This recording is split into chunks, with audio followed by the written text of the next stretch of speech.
seeing TikTok videos of kids being driven by their luggage through the airport. That's a complete switch of simple demand for movement. Those demands simply aren't there anymore. We've got a lot of be lazy genes in us, tell us to conserve energy, be lazy there. But when you have way too much food and too little opportunity to move, those two genetic commands have been our undoing in the modern world. What's up, guys? Special announcement. We're going to be giving one of you a rebounder from Bellicon at the end of this month. All you have to do for a chance to win a rebounder is subscribe to this channel below. We'll be announcing the winner at the end of September. Subscribe for a chance to win.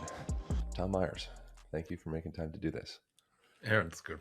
Great pleasure to be with you. I want to start with a really simple, non-nuanced, objective question. How are emotions stored in the body? Start at the easy end of the pool. What does that mean? What does that mean to you, and how has your perspective shifted over time? Because my guess is it probably has shifted as well. Oh yes, we had very rudimentary ideas about this back in the late 60s and 70s when I got into this. We're now 50 years later, and we have a lot more sophistication in how we think about it. And it's still, however, we have such a Cartesian dualism in the culture that says my spirit is one thing and my body is another. And so, of course, it's a mystery. So the point of view that I'm about to put forward is a point of view. But what if we were not reincarnated? We were not a body attached to a soul, but that our consciousness is an emergent thing of bodies. So emotions are part of that. And I would point out that emotions are fluid experiences, that your face drains in fear and flushes in embarrassment, and you piss yourself laughing, and you're shit scared. And, there's just, it's a fluid change. The bottom goes out of your stomach. It's a fluid change when you have an emotion. And that's represented by the neuropeptides in our body and the ligands that are all over our cells, that are reporting back to Action Central, whatever Action Central is, about the condition of all those cells, and that those neuropeptide flows from the cells govern what's dripping through the synapses. So if we think of the nervous system that's doing the thinking, or doing at least perceiving the feeling, what are they feeling? What are they perceiving?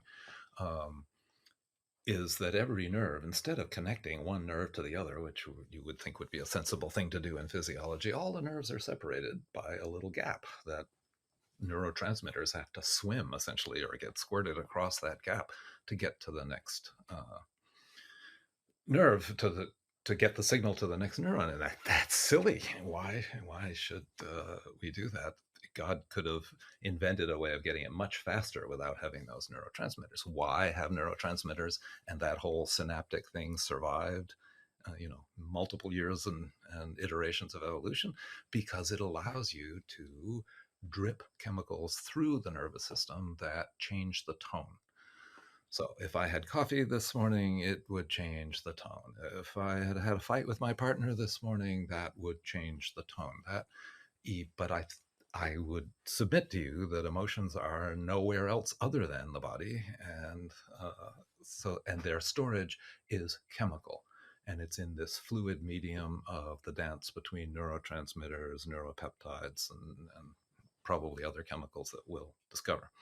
So, but are emotions stored in the body the way we used to think of, that event got stuck in your body? No. Am I able to touch places that call up the emotions of that event? Yup. But that doesn't mean the event is stored in the body, or that the emotion is stored in the body. What does get stored in the body? Can I keep going? Is that all right? Yeah, it's a long answer. You're gonna continue into the thing that I'm about to interrupt you and ask specifically, of like what's happening, because I also went to the Rolf Institute. You're obviously like the OG of the OGs with that. You study with all the things, so I'm not at all potentially even putting myself beside, but we've had mutual experiences, I'm sure, of an elbow in a somewhere causing suddenly a person starts to have memories and emotions and this like cathartic experience. Like what is happening in that experience for any person that's experienced that for themselves on a table? Okay. So every event starts as a sensation, proceeds to a feeling, gets melted into your worldview. In other words, you have a thought about it, and then that results in an action. And you can cut that experience on any of those things. Some people block the sensation, some people shut down the feeling, some people cannot put it into their worldview and it just becomes a cognitive dissonance inside of them. But many, many people, the action is what gets frozen. So it is the reaction to the emotion. It's what you would have done if you had the power. It's what you would have done if you weren't pinned down. You weren't, inevitably going to have this accident or get hit with this bullet or whatever the thing that you're looking at is that cannot be avoided. So the output, the pushing off and saying no, the move to actually avoid that accident, that those things get stuck, if stuck is the right word, in the motor pattern. So you touch that area, they've been holding the accelerator and the brake on that place for a long time. When our elbow goes in there or awareness goes in there from any of a number of methods, then that accelerator brake thing becomes on stage, so to speak.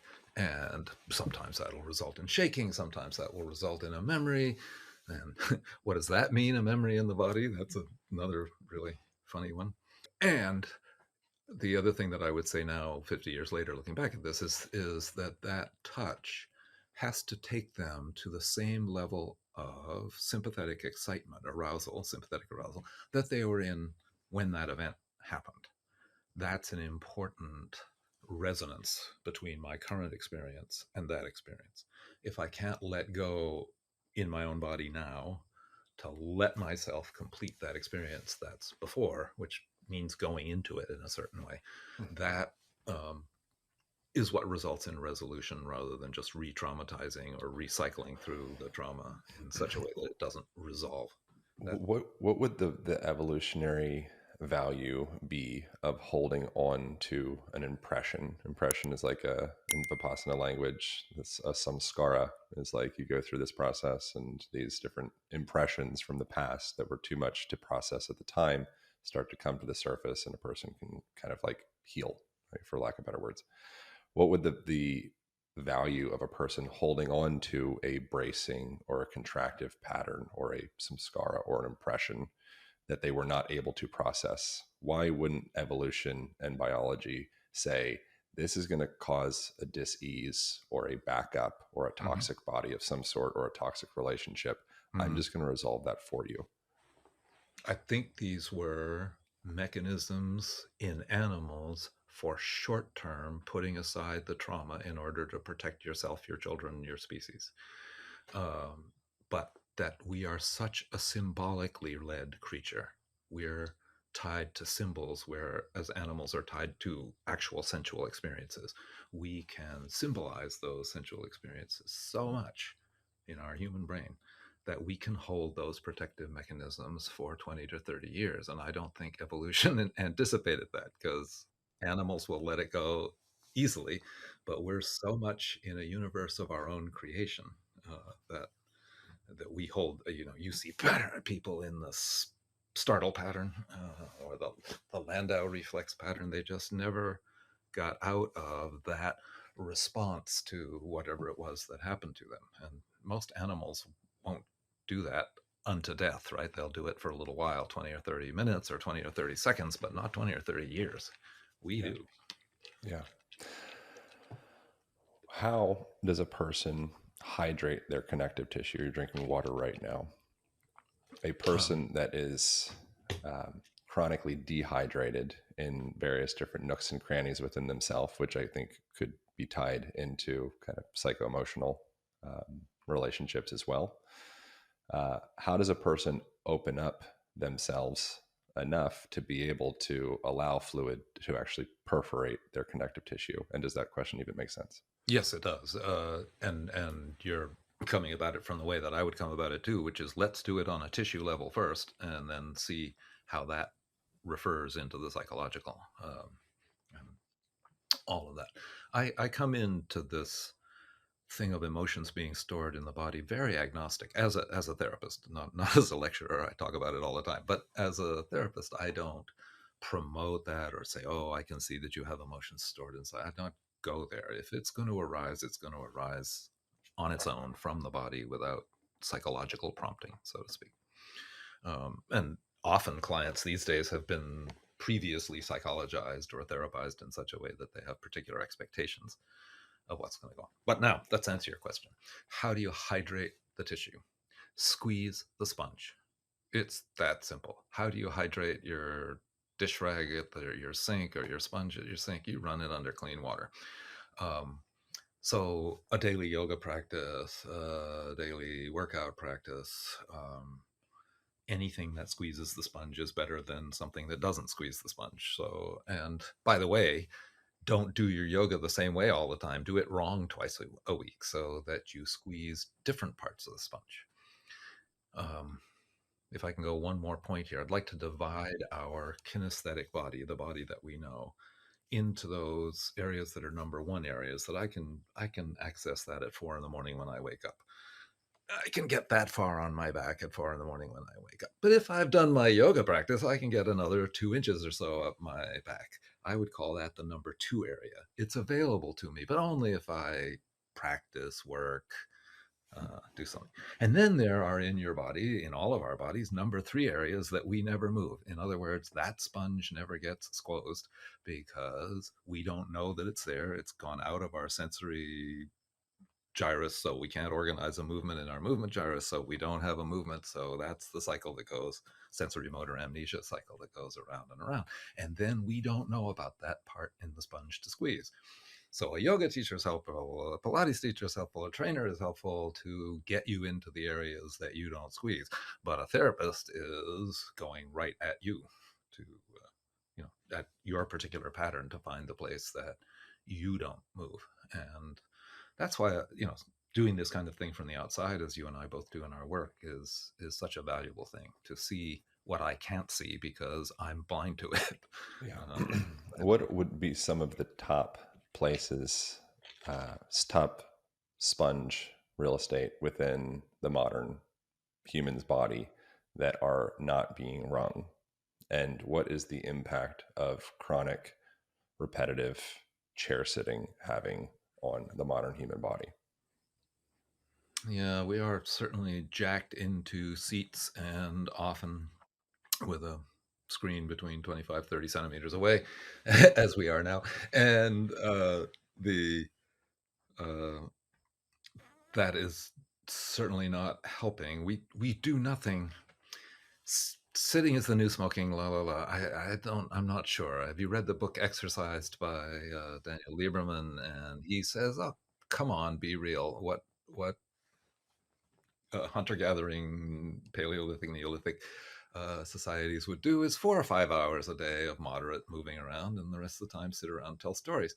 It's the And way they sit. certainly, They sit around the same amount of time as industrialized populations. The but research that they're was done not sitting on in chairs. Tanzania, yeah, it was like 9.8 hours or something like that per day of resting positions. But they're Mm. lunging and floor sitting and kneeling and all of that stuff Yes. compared So to the same repetitive as chair Katie sitting. Bowman has pointed out, we just don't have the demand for Yeah, movement in the thing. yeah, But the example I use, because I'm an old person, is that in the 60s, 50s, 60s, 70s, you had to carry your hand luggage through the airport. Now I'm seeing TikTok videos of kids being driven by their luggage through the airport, right? You don't even have to walk yourself through the airport. Your luggage is carrying you through the airport. That's a complete switch of a simple demand for movement, just lifting things and stuff like that. But they those demands simply aren't there anymore, and we've got a lot of be lazy genes in us, right, that tell us to conserve energy, be lazy. They're good genes to have when there isn't a lot around. But when you have way too much food and too little opportunity to move, those two genetic commands have been our undoing in the modern world. And structurally speaking, what's the difference between healthy connective tissue and stagnated connective tissue? You said it before, and Paracelsus said it in the 16th century. There is but one disease, and its name is congestion. So we are undoing those congested areas and getting them hydrated. The body is very well equipped to remodel the connective tissue system in a healthy direction.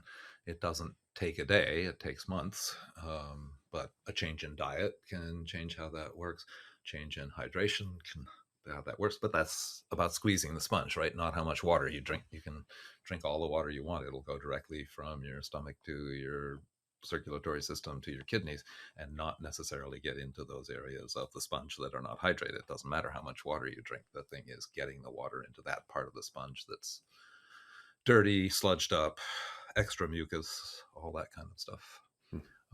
Is there such a thing as sorry, continue. I thought You were just saying what goes for healthy fascia: hydration, all 22 amino acids, and plenty of vitamin C are the three things that, I mean, still, I was saying that 30 or 40 years ago, and I'd still say the same thing now. Yeah. Is there such a thing as bad posture? I notice I have somewhat of a visceral response when I hear someone say bad posture. And I also kind of am in alignment. I'm like, yeah, there's better and worse postures, but it all depends on what your intended outcome is. Could you unpack the meaning of bad posture for you, or how your perspective of that has evolved? Yeah.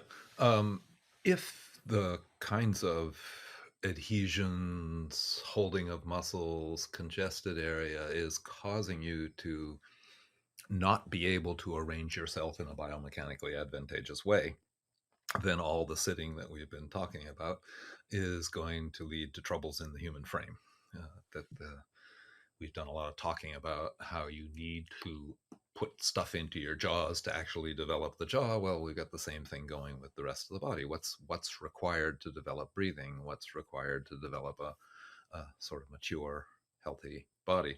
We're only just finding that out because we've only just had a society where we weren't providing it. The world wasn't providing the absolute necessity to move a lot. Right up through the industrial era, it's been this last 50 years that we've seen so much change, prefigured, of course, but it's just really gotten amazing in how little people have to move in the last 20-30 years since the iPhone came in. So in relation to this direction, I don't think I answered your question. Try again. No. That was actually something that I had queued up as a question, was going into tongue, posture, mewing, things of that sort. The difference between a culture such as, there's like the book Jaws and Shut Your Mouth, Save Your Life, George Catlin. There's a lot of different ones. Just breathe. Yeah. Breathe. Yeah. So there's a lot of different great resources on that. Mm-hmm. What would the downstream implications be on growing up in a culture where you're eating mush for food, as opposed to actually like using your jaws the way that they originally were intended to? Because I think that the obvious ones would be like malocclusion, crooked teeth, things like that. Adenoid face, you get kind of long, not so attractive face. Are there some other implications, maybe referring to like anatomy trains, deep frontline stuff, anything like that might be we might not be thinking about? No, I think that's been really well. I don't really want to rehearse all that here. It's done well in Jaws. Who would have thought when I was growing up that a company like Gerber would end up being a villain, having pre-chewed all our food when we were, at least I did. I grew up on Gerber baby food, and soft toast and all of that. And I don't think it certainly didn't do me any good, but I'm not sure that it did me all that much harm either. So it's one of the stressors. Not being outside is another stressor. Just spending so much of our lives indoors is something that no human generation, not even kings, could do. Well, maybe kings, but you couldn't stay inside the way we can now. Even the concept of outside and inside is a novel concept. It's a little annoying, isn't it? Like I think if you have like a hut or a teepee, it's like outside, inside. It's just kind of is. You Yeah, know, you're like, oh yeah, yeah, yeah, we're in the teepee. But the concept of being indoors is it's fairly new. yep. And Yeah. I will get on the what I call the travel tunnel to go to California next week. And I won't see the outdoors from the moment I plunge into the airport to the moment that I emerge, from the rental car place at the other end or something. It's you're just constantly in a manufactured environment. I call it the human zoo. We all live in a zoo, and it goes back to the jaw thing because that eating mush is one of the and not getting sufficient stimulation to the teeth is one theory. The other theory of why our faces are narrowing is that every domesticated animal has a narrowing of the lower part of the face from the wild breed. So a wild steer coming down to a cow has a narrower jaw.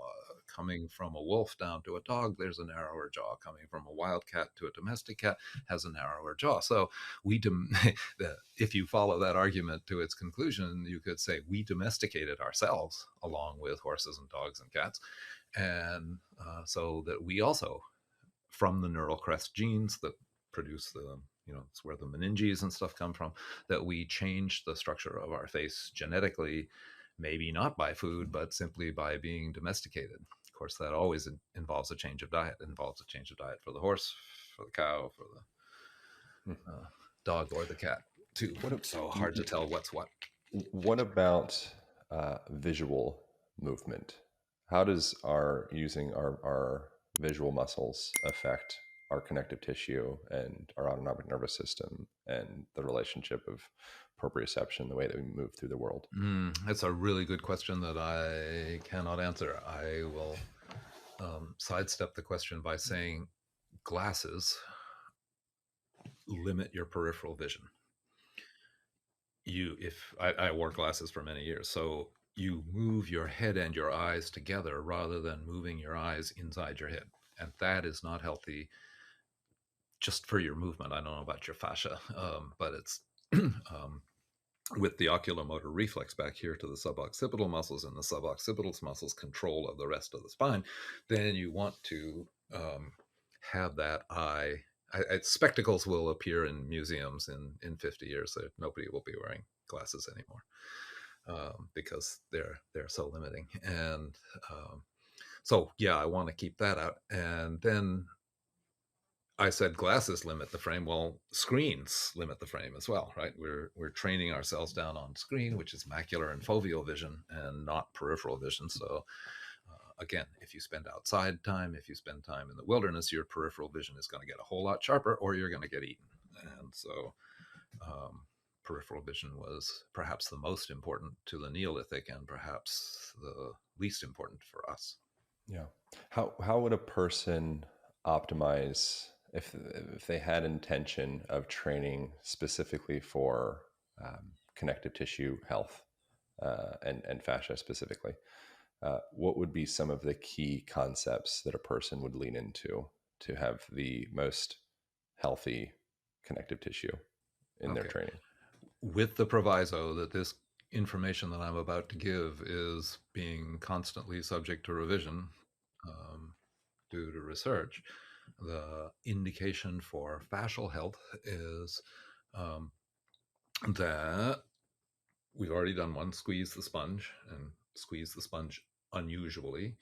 Um, the We know that fascia is viscous, that especially the mucousy parts of it are very viscous, and we don't know too much about the viscosity yet. Can you change it through diet? Is it determined genetically? But it absolutely, if I do this, it's going to get your microphones anyway. Why don't I break bones when I really clap my hands together? Because just the fascia between me and the bones, which isn't very far, put your hands together and squeeze them, and you'll feel how close your bones are.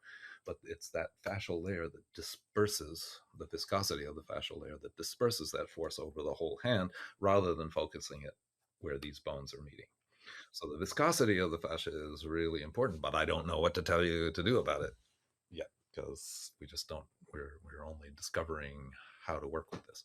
Probably Um, probably chill out. chill out, but there may be, people eat chondroitin sulfate to help their cartilage, but chondroitin has to be broken down into MSM to get it across the barrier. So why not just eat good food? Um, I think probably the more a person can release compensatory patterns that they've been holding on to for X number of years, the more their connective tissue will be able to actually become responsive as opposed to stuck in a chronic bracing state. right. So the connective tissue is not the inert packing material that scientists have thought it was for the last 400 years, but it's also not the active contractor that people have been calling it since fascia came on the scene and started going, oh, my fascia contracted, my fascia got short. No, you held it short, and then it said, okay, if you want it that short for that long, we'll cement it. Um, but the fascia, with the rare exceptions of fibromatosis or Dupuytren's contracture, we know very little evidence of the fascia contracting, even in spastic paresis, kid with a hand like this, and they say, well, there's fascial contractures here. Yeah, it was held in a contracted position for many years, and the fascia knit itself into that position. It didn't contract into that position. Muscles contracted into that position. I really want that distinction to be clear. When somebody lets go of a pattern, they're letting go of a neuromuscular pattern. If that happens in the fascia, well, we don't know whether the fascia is conscious in any, in the way that we usually use the word. Um, but it will go along for the ride if you let go of a deeply held pattern. Somebody who is holding their upper ribs up and in fear and not really let them down. If you hold them up there for long enough, they'll stay there. You asked what about bad posture. That's the one I want to get back to. No, there's no bad posture, but if you get stuck in a posture, if you hold a posture a lot for a long time, then the fascia says, okay, if you're going to run your muscles like that, I'm going to build straps here and I'll build another strap over here so that you don't have to work so hard. It's doing good, but it ends up being part of the prison that we then have to get out of when we decide to get out of the neuromuscular pattern that made that the fascia do that in the first place. But I want to get away from the idea that the fascia is actively contracting, or the fascia has a mind of its own. Maybe it does, but it's not the nervous system's mind that we're used to. It seems very clear to me that, and I wrote a book 5 odd years ago called The Align Method. That the first chapter is called Posture and Personality, and I break down these postural personality archetypes and kind of descriptions of people with certain postures that they exhibit, tying that back into different attitudes. I've heard you talk about the relationship of posture and attitude. Could a person confine themselves into a certain attitude, i.e., resting bitch face, and actually be augmenting or guiding their mood unknowingly because of them kind of finding themselves stuck in a certain postural pattern? The evidence is yes, and it's a little hard though to know whether it's the rest of the world that's responding to you. I have uh, Yeah, I have one of my favorite teachers, and I know from knowing her that the fact that her mouth is going down to the corners reflects her inner state only, but it's very hard not to respond to her as if everything's going wrong. Something is seriously going wrong. So, um, Don't I take things modify, personally. yeah, I modify my behavior around her, because so then that sort of reinforces that bit in her. You see what I'm saying? So Yeah. is it just self reinforcement, or is it other reinforcement from the rest of society? I think both of those are at work. Yeah. Yeah. And so I last night, I'm hippie. So last night I went to an ecstatic dance event, and I just pray for the world to be able to access dance, because I think it's probably one of the most supportive ways to liberate the body, to begin to be able to squeeze those sponges from novel directions, and also starting to access the realization, I think reality, that the way that we move is a manifestation of the way that we feel and the way that we perceive ourselves. And if you allow yourself to dance for, and that obviously that would be open for discussion or argument or whatever, but what I notice in dance is I notice certain ways that I conduct myself in life, particularly like partner dance, the way that you'd like lead a partner or be led by a partner. It shows up very clearly to me, at least, of almost like a metaphor for the way that I navigate my life. Do you have any relationship to things like dance or something of that sort? Because we live in a fitness culture and we're like training to get better at training. And forever before, I would presume there's probably a lot more free movement, quote unquote, wild movement, and probably a lot more, dancing around a fire, things of the sort. And I think that those are actually keys to health and longevity.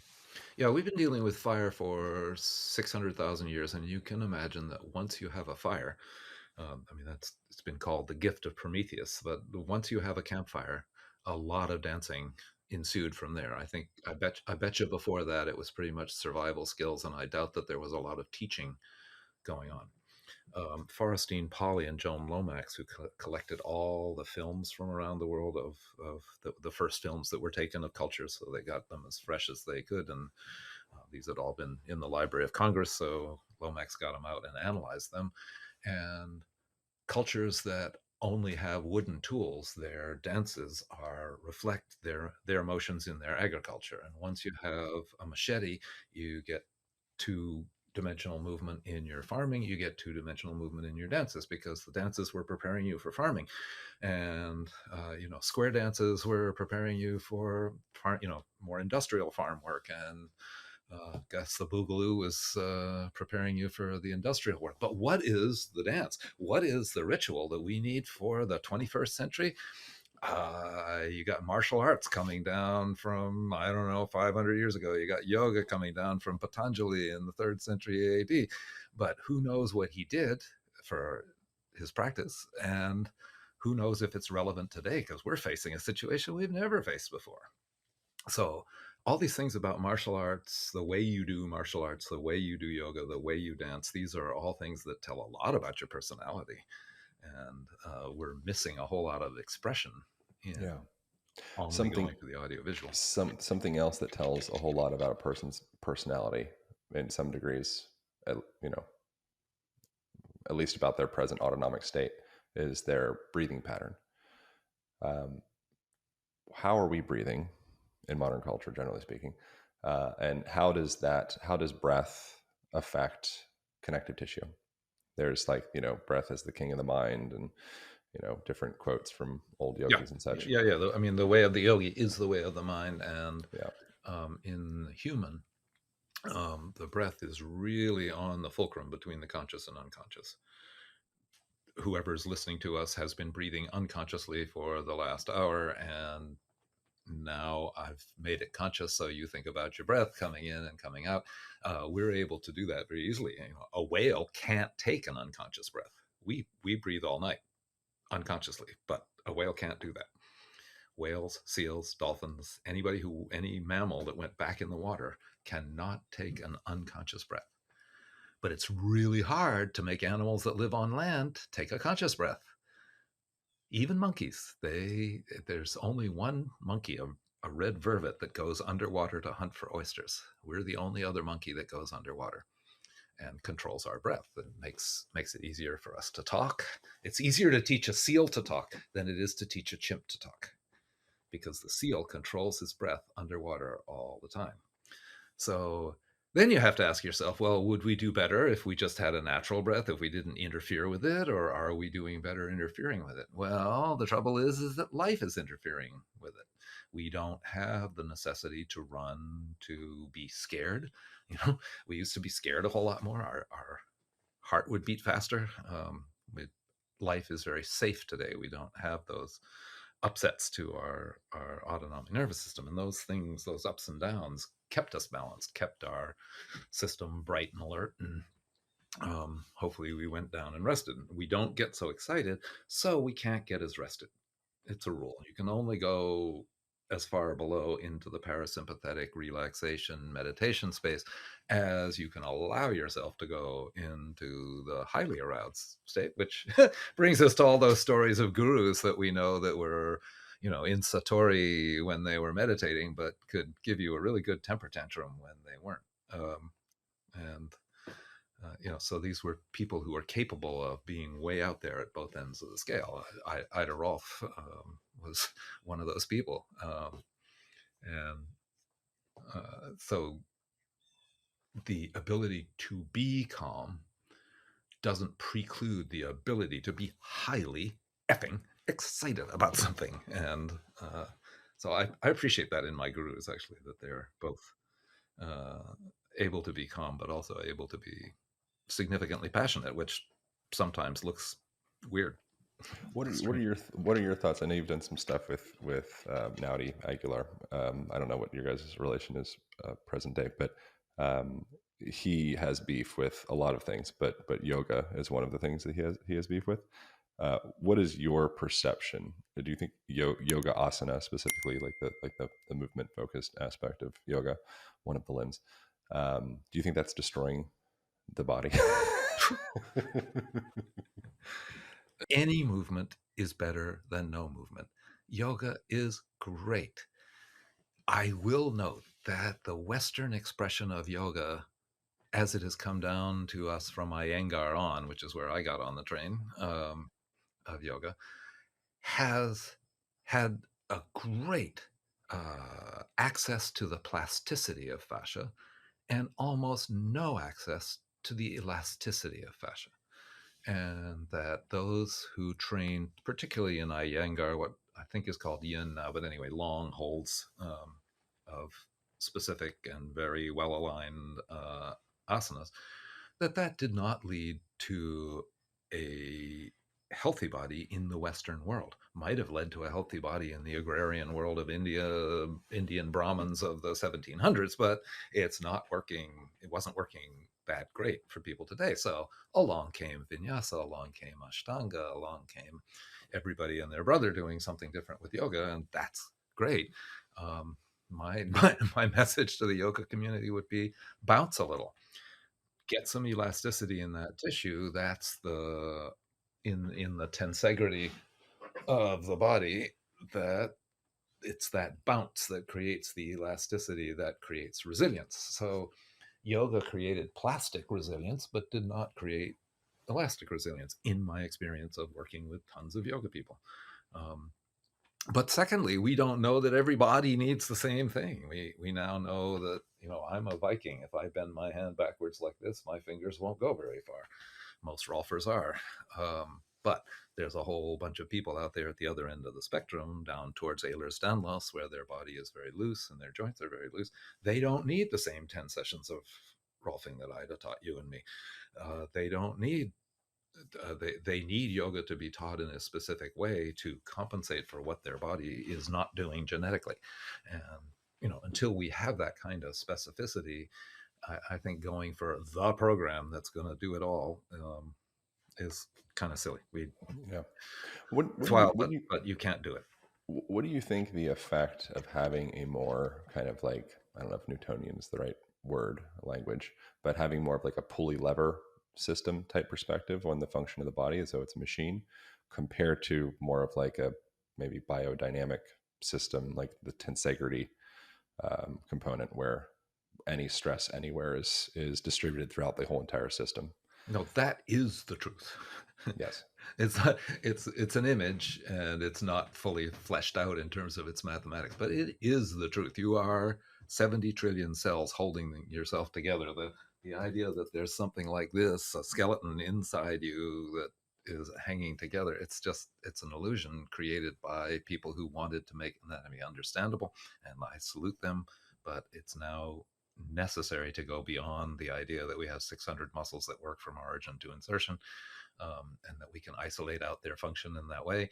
We learned a hell of a lot from that image, but that image has just pretty much run its course. And so the tensegrity idea of the bones float within a sea of soft tissue, and the balance of the soft tissue is going to determine the health of the bones and the organs and the nerves that run inside of this thing. I think that's an inevitable conclusion. Whether we end up with Rolfing or a pair of flying slippers, I don't know. In the end, what the technology is, but we'll get there.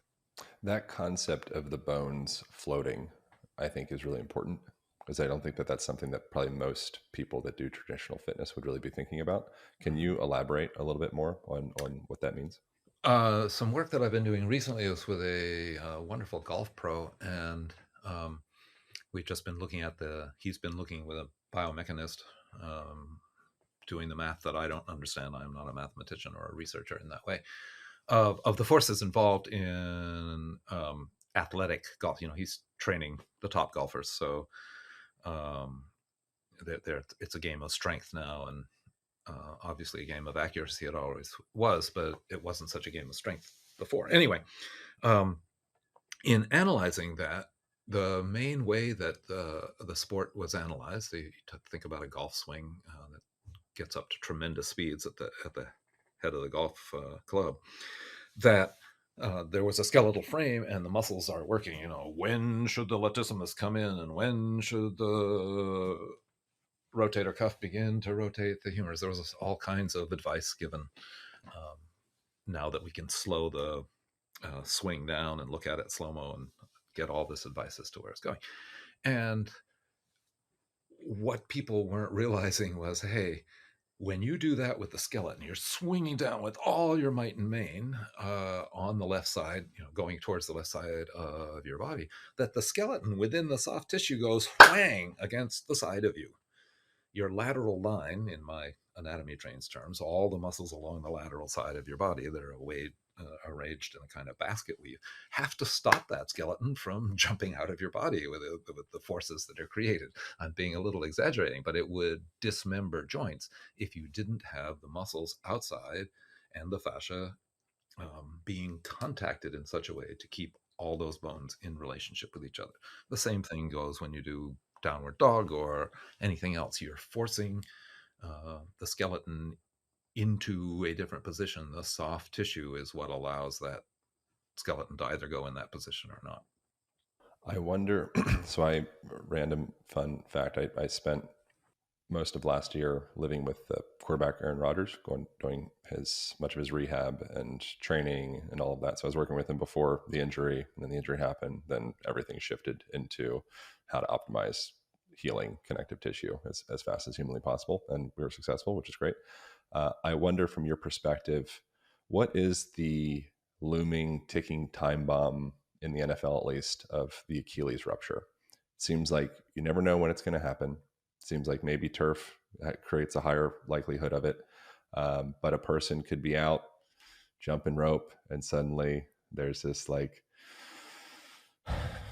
adverse event that just seems like it's like a pistol shot around the corner. Uh-huh. And it's kind of terrifying. And I think about it for myself as well. I'm like, Jesus Christ, like it seems like it can happen at any moment. Like, how does a person, what's setting the modern human or the modern athlete up for that to become such a regular occurrence from your perspective? And that's a great question, but I have no information on that, Aaron. I wouldn't know. The people on the ground would have a much better idea on that. You might have a better idea on it than me.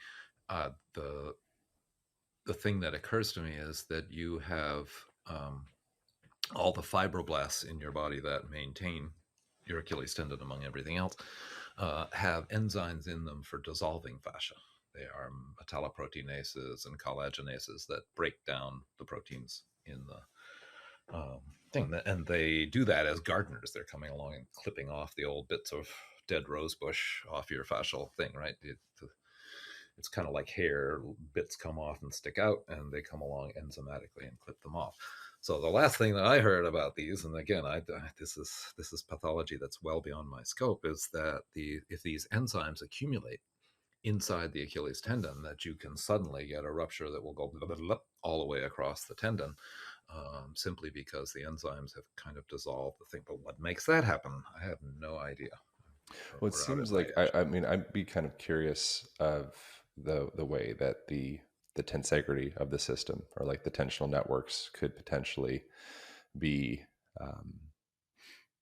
sitting in the background, kind of waiting for a person to pick the pillow up the wrong way or jump the jump rope the wrong way.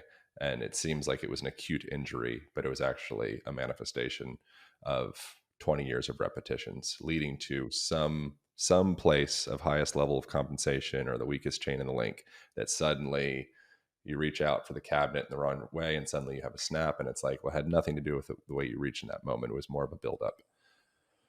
Yes, and it's an argument for what we were talking about before, which is vary the vectors. Don't always do your training along the same vectors. Make sure that you're getting variable vectors, because then the fascia is ready for what life might throw at you rather than what the gym throws at you, which is generally, linear movement.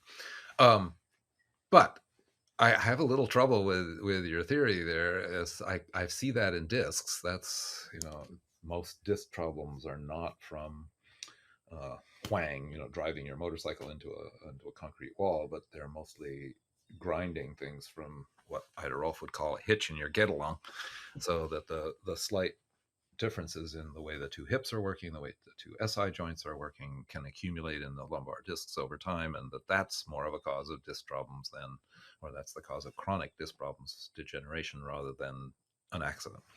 So now you're talking about the middle of the Achilles tendon, and the middle of the Achilles tendon is a very inert place. It's not turning over all the time. You have molecules in your Achilles tendon that you had when you were 12. You've heard that urban myth that you change all the molecules in your body every 7 years. It's not true. It's not true. Your Achilles tendon, your thoracolumbar fascia. These big, heavy bits of fascia are so set, and they don't need much turnover. So I'm having a hard time seeing this accumulation of micro damage in the Achilles tendon. So I'm puzzled. I'm sorry to not to be I helpful. wonder if there could be something impacting that, like the tensional networks in there of moving into more like linear type training and more like sagittally focused training, and getting out of rotational patterns and spiral patterns, and like um, the calcaneal tendon kind of has like a spiral rotation into the calcaneus. And if you are training in a way that you're kind of like trying to shove a square into a circular hole, I feel like the model or the modes in which we are approaching training is kind of that, in a way, where the body actually inherently operates in spirals, and we're forcing these lines on that. And I wonder if that could be creating some type of compensatory tension that could increase the likelihood of a rupture or a tear. Yeah, the ruptures and tears, and the reason that I went for the enzyme, a hormonal or enzyme kind of explanation for this, um, is that that's the that's a lot of force to accumulate somewhere inside the Achilles tendon, and then you have to do a sudden thing to rupture it. And the people who report these things, it's not during some extreme sports move. It's when they're, as you say, skipping rope or walking off the field or something like that. So it doesn't seem like, yes, it's accumulated from their experience, but what actually is happening inside the tendon is still a mystery to me. I wanted to talk about something that would probably be interesting to many of folk, is wrinkling of skin. Mhm. What is happening I as can't tell you much about that. as because you are? Do you share your age? Is that a weird thing? I feel like, No, 75. yeah, and you look good. Like, it's very impressive. Maybe that's just a genetic thing. Maybe that's an environmental thing. Maybe that's a thought, I, psycho-emotional, whatever thing. Like, whatever it is, I'd love to hear your perspective on that. I But for like just my generally, work. I like my work. I have no skincare regimen.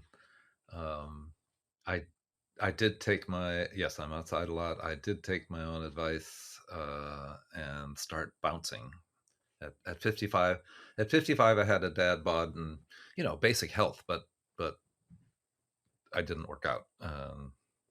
Had given up yoga a long time ago, and was a great body worker. I'm really, have a lot of intelligence in my hands. I don't know, genetically, whatever that came up, but it well, was there. what is wrinkling of the skin? Yeah, but the as my skin has gone, the you're talking about the dermal layer on the back of the skin is an elastic layer that is arranged like felt. So your skin doesn't have that regular thing that you see in muscles, because muscles have a direction to the cells. Skin, you have to be able to resist whatever north, south, east, west, even away from your body or into your body. It has to, whoops, sorry. You have to be able to resist all of that. So the skin has a felt-like arrangement, and with a lot of elastin in it, so that you have that elasticity in the skin. And as you age, that elastin breaks down faster than collagen, and because of its felt-like arrangement, you just start to get wrinkles in the skin above, in the dermis above. What can be done about that? I don't know. I have a few beauty-oriented people in my school who are, I think, probably going to come out with stuff that you can do for the face and things like that. But I have found nothing other than good nutrition to delay the creping and wrinkling of my own skin. What would be some of the standout nutritional suggestions? I'm on a seafood diet. If I see food, I eat it. So I'm not somebody to give nutritional advice. My end on that is, eat food. Michael Pollan, eat food, mostly plants, not too much. What about cellulite? What the hell's going on there? Well, the rap on it was that with cellulose, which is a plant sugar and a very, very inert sugar, being woven into the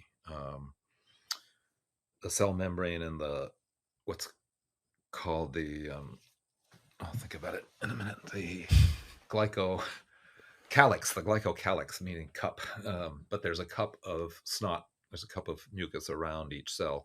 If the cellulite gets into that area around the cell and interacting with the membrane, when the body comes looking for fat, in other words, you're exercising and you don't have enough blood sugar to do that, it starts knocking on the doors of the fat. It can't knock on the door of the cellulite. Well, it knocks at the door of the cellulite cells, and the cellulite cells say, to hell with you, can't come in. So you lose the other fat cells first, and the cellulite cells tend to stay. And then there was a thing that looked like the fascia blaster that came out 20 years ago that you were supposed to roll up and down, and that was going to break up the cell membranes and get rid of cellulite. But I don't know how well that worked. I didn't have cellulite when that happened. Would there be any suggestions that you have? I know that like one thing that I've seen to be effective, I've used devices for, I haven't used it for cellulite specifically, but it's like using radio frequency, which you'll see that with a lot of like estheticians and things of the sort. I wonder if there could be something of like manual techniques, such as, i.e., fascial blaster, or any type of manual therapy, or anything else. Is there any other suggestions? And it's also, yeah, I can make suggestions. Skin rolling is an amazing technique. It's kind of acupuncture by the shotgun method, and very healthy for that lymphatic and sensory layer under the skin. So I would love to see an experiment of somebody who'd been skin rolled all their life. What happened to their skin at 75? Probably be better than mine. Yeah. I wonder your relationship to certain things become famous, they become popular. Fascia went through a phase of becoming really famous and popular, largely, actually, I think because of you and Anatomy Trains. And then, I think on the back of Ida Rolf and yeah, lots of other people, and, osteopathy and, but I really think in the modern world, you are, I haven't thought about this or said this, but I think you are to fascia what Wim Hof is to breathing. I think that Anatomy Trains really did a brilliant job at being a bridge to understanding the connectivity of the body. I would say I couldn't think of another model that's been more impactful to like actually breaking into the mainstream. I'm not trying to puff you up. I personally can't think of anything more. No, you're very kind, and I have been similarly both pleased, proud, and a little astonished at the fact that this was taken up in my lifetime. I didn't think that. Yeah, it's amazing. So with that, fascia has become popular. I mean, still probably not like super mainstream, but still become a lot more popular. It's going through like a pretty girl, like a hot girl phase. The vagus nerve is going through a hot girl phase. What's the value in understanding the nervous system, and particularly the vagus? And some of the information I think is interesting is if the vagus nerve was a highway 80% of the cars would be going in the direction from the body to the brain, 20% would be going from the brain to the body. So it's like coming into the awareness that the body is wildly intelligent, and it's actually, it has a lot more to say than what our conscious mind realizes. So that's just a separate thing. But is it relevant to have a sense or awareness of the nervous system and the vagus nerve, for example? Because I think people talk about it a lot, but is there any value in understanding that? Anything that you want to share around that? Absolutely. But I would just say more generally because I've had 50 years of fads going by. Every fad has some value in it. Yes. So it was valuable to learn about fascia. It wasn't as valuable as the people who thought fascia was the best thing since sliced bread or something really, really different. Um, but it really has been valuable and is going to continue to be valuable to the training world, to the physiotherapy world. What Ida Rolf brought forward, and other people too, but Ida Rolf brought a lot of that forward. And thank you for your kind words to me. But I just had that opportunity, and a lot of other people were there doing this thing because it's a systems idea, and systems are what we're studying now rather than doing parts. So if I hadn't written the book, somebody else would have written the book within 5 years because it was in the air that way. So the original question was again Nervous system, vagus nervous nerve. system. So every one of these fads. So the vagus nerve is a fad that the fascia was a fad that has value in it, but you don't drink all the Kool-Aid. And the vagus nerve is a fad that has a lot of value in it, but don't drink all the Kool-Aid. There's a guy named Ian McGilchrist who wrote a book called The Master and the Emissary, and he talks about it in terms of the right and left brain. I reinterpret some of his stuff in terms of the newer brain and the older brain, because your vagus nerve, we think of it as a cranial nerve coming out, and as you pointed out, 60 to 80% of the highway is actually going the other way. So if you think that the vagus nerve, which goes all the way through our organs, all the way down to the rectum and the anus,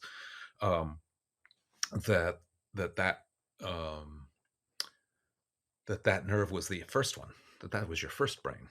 Your animal brain was your first brain.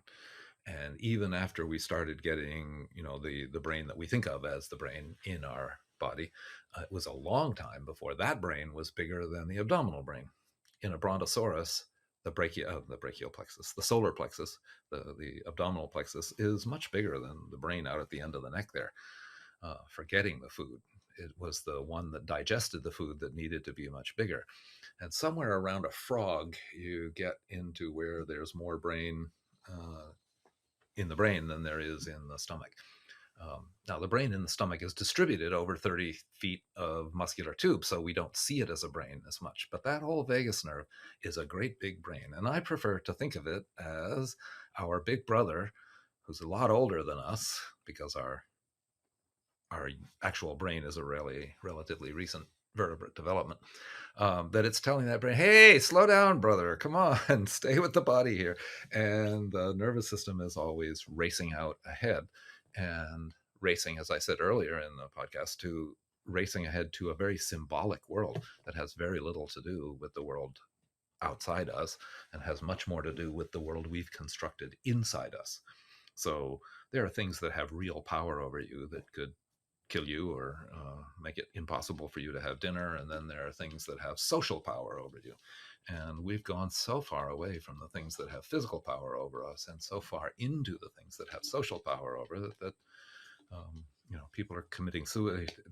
Back in the 50s and 60s, girls were committing suicide because their breasts weren't big enough. Now, of course, you can just make them big enough, but the same kind of shaming is happening on social media, so that people are feeling up against these perfect lives and that they don't measure up against these perfect things. It started, of course, with the covers of magazines, but it's now really, really hard to get away from for our young people.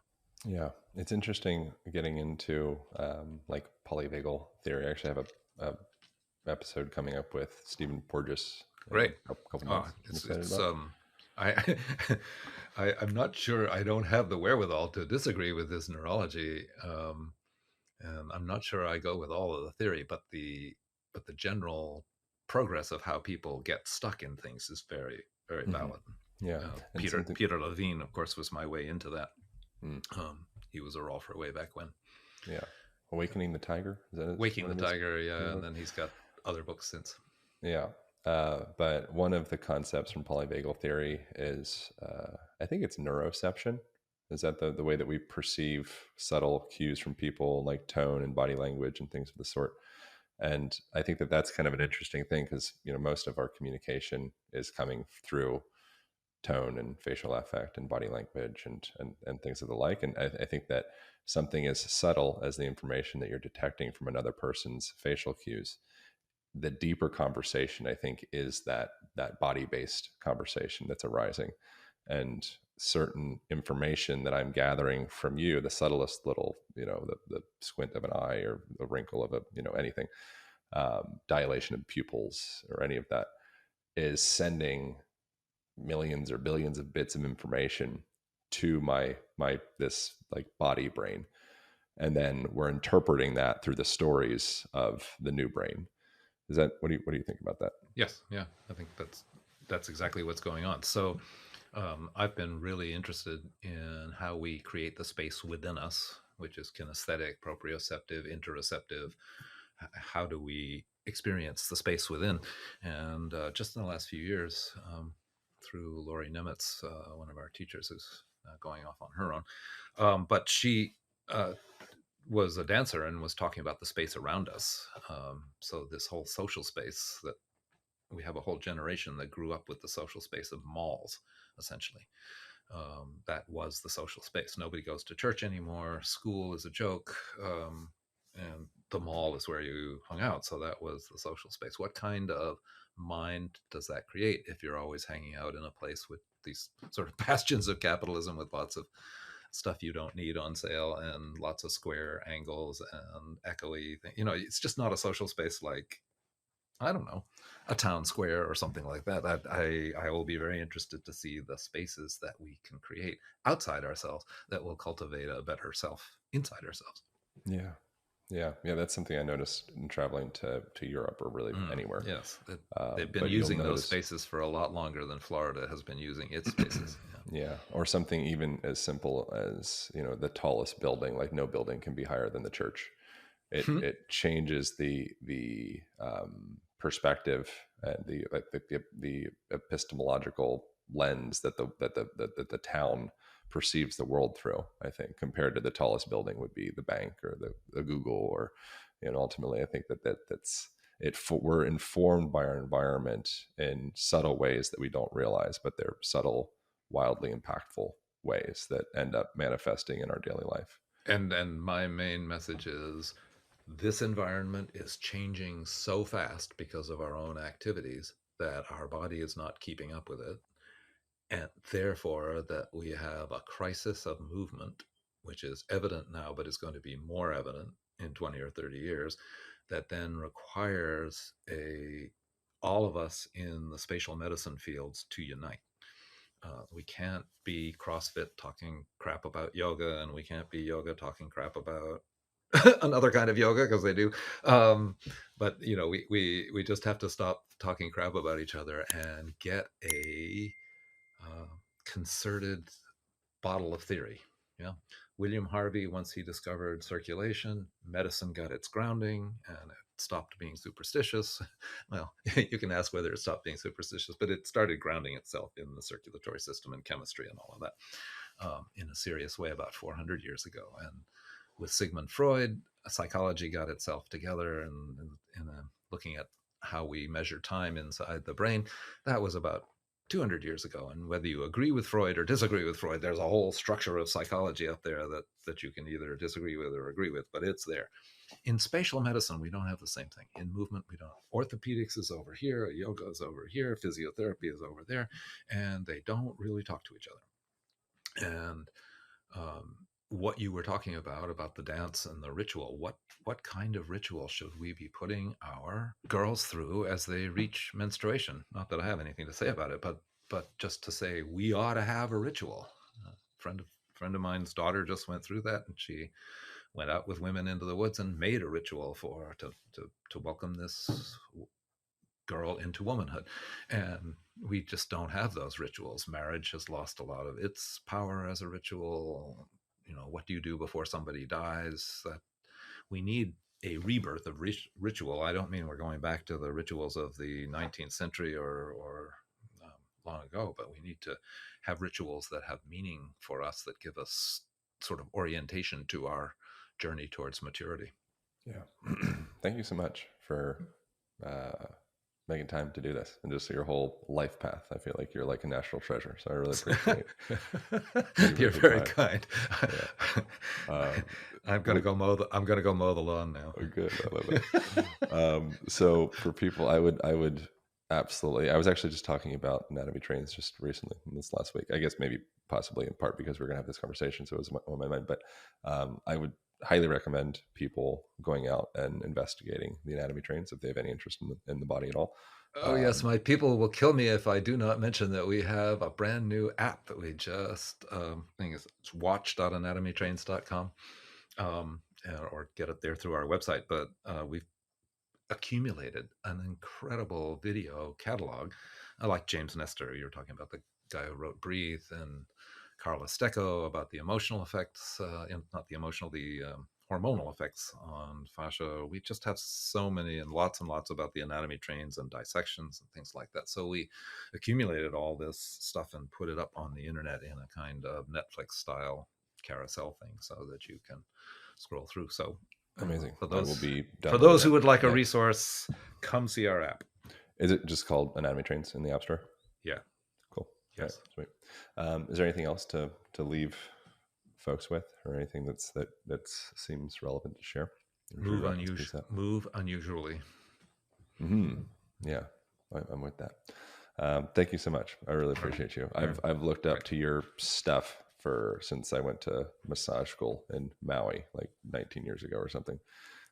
So I appreciate your whole journey, and then part of your stuff I think inspired me to go to the Rolf Institute and just go deeper into thinking of the body from a broader lens. So great. Thank you. Well, I think right now we're thinking about whether we're going to blow ourselves up or whether we're going to still have a world to live in. But after that, as the metaverse takes us over, we really need to consider the problem of the body and the opportunity of the body, and what our children need to be healthy humans in this world we're creating.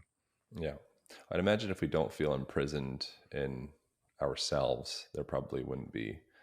There'd probably be a lot more ease and peace in relationships, and maybe, just more of a sensation of feeling at home and not wanting to destroy your own home or the homes of others or anything, and probably just find a bit more ease, I'd imagine. If we go back into that, you can do anything you want. This is the last thing. You can do anything that you want all day. Because massage therapists come to me and say, "Oh, I'm aching up here because I spend all day over the table." Everybody in the whole wide world does their work in flexion.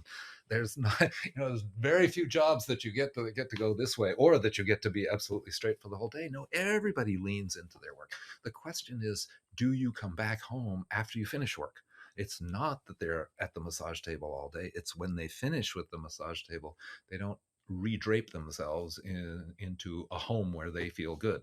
So then you start getting trapped by the role that you're in, literally trapped by this whole thing. I won't go back into it. Sorry. So now that you said that, I have to reference Philip Beach, Muscles and Meridians, and that's something that he references floor sitting as like a tuning mechanism for the body.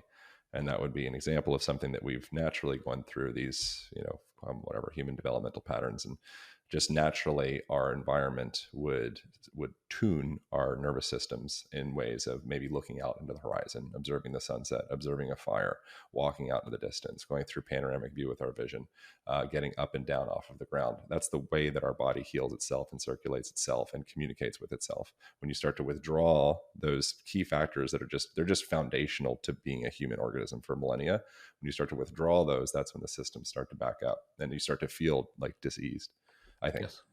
Yep. So what are the essentials is what we have to find out. Thanks for the shout out to Philip. They did a wonderful job with this book, Muscles and Meridians. And I hope he's doing well in Wellington or wherever he is. Yeah. All right, cool. Thank you so much. I appreciate you, Tom. Yeah. And that's all. Thank you for tuning in. I'll see you next week.